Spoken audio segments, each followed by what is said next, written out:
Shalom and good morning everyone. పరిశుద్ధులందరికీ ఉదయకాల శుభవందనములు. అనుదిన కృపావాక్యము ద్వారా మీరు బలపరచబడుతున్నారు, అనేకులకు షేర్ చేస్తున్నారు, స్టేటస్గా పెట్టుకుంటున్నారు.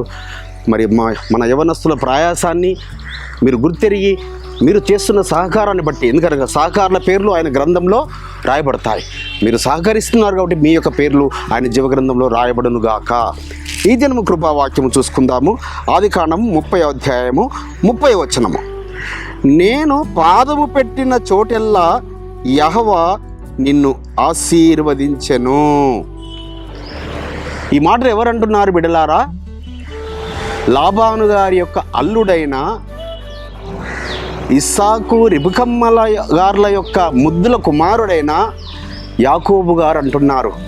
తన మామ యొద్దకు వెళ్ళి తన ఇద్దరు భార్యల నిమిత్తమై 14 సంవత్సరాలు ఆయన సేవ చేశాడు.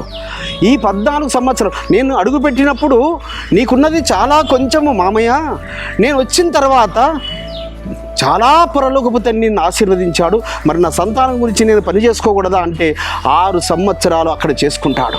ఈ 6 సంవత్సరాలలో ఆయన జీతాన్ని 10 మార్లు మారుస్తాడు ఈ లాబాను మోసం చేసి. అయినప్పటికీ ఈ 20 సంవత్సరాలు ముగిసేసరికల్లా లాబాను కన్నా ఎన్నో రెట్లు యాకోబు గారిని ఆశీర్వదించాడు. కానీ అందుకే మన ప్రాంతంలో ఏమంటారు, ఎవరి ఇంట్లో అల్లుడు అడుగు పెట్టిన తర్వాత ఆ ఇల్లు దీవించబడితే, ఆ ఇంటికి రక్షణ వస్తే, ఆ ఇల్లు ఆశీర్వదించబడితే ఆ అల్లుడి వలన జరిగింది కార్యము అంటారు. అదేవిధంగా కొందరు గృహాలలో వారి కోడలు రావడం వలన, ఆ కోడలు ఆ ఇంటికి రావడం వలన ఆ ఇల్లు యొక్క దీపం వెలిగింది, ఆ ఇల్లు యొక్క దీపము వెలిగించబడింది, ఆశీర్వదించబడింది అంటారు. కాబట్టి బిడ్డలారా, అది యాకోబు గారు అదే మాట చెప్తున్నారు. మామయ్య, నేను వచ్చినప్పుడు మీకున్నది కొంచెము, మీరు గొప్పగా ఆశీర్వదించబడ్డారు. అదేవిధంగా బిడ్డలారా, మన పిల్లలను కూడా మనం ఎలా పెంచాలి? మన కుమారులను, మన కుమార్తెలను, మన కుమారుడు వేరే వారి ఇంటికి అల్లుడు అయినట్టయితే ఆ ఇల్లు దీవించబడాలి, ఆ ఇల్లు ఆశీర్వదించబడాలి, ఆ ఇంటి వారందరూ రక్షింపబడాలి. ఒకవేళ మన కూతురు వేరే వారింటికి కోడలుగా వెళ్ళినట్టయితే ఆ ఇంటి వారు దీవించబడాలి, ఆశీర్వదించబడాలి.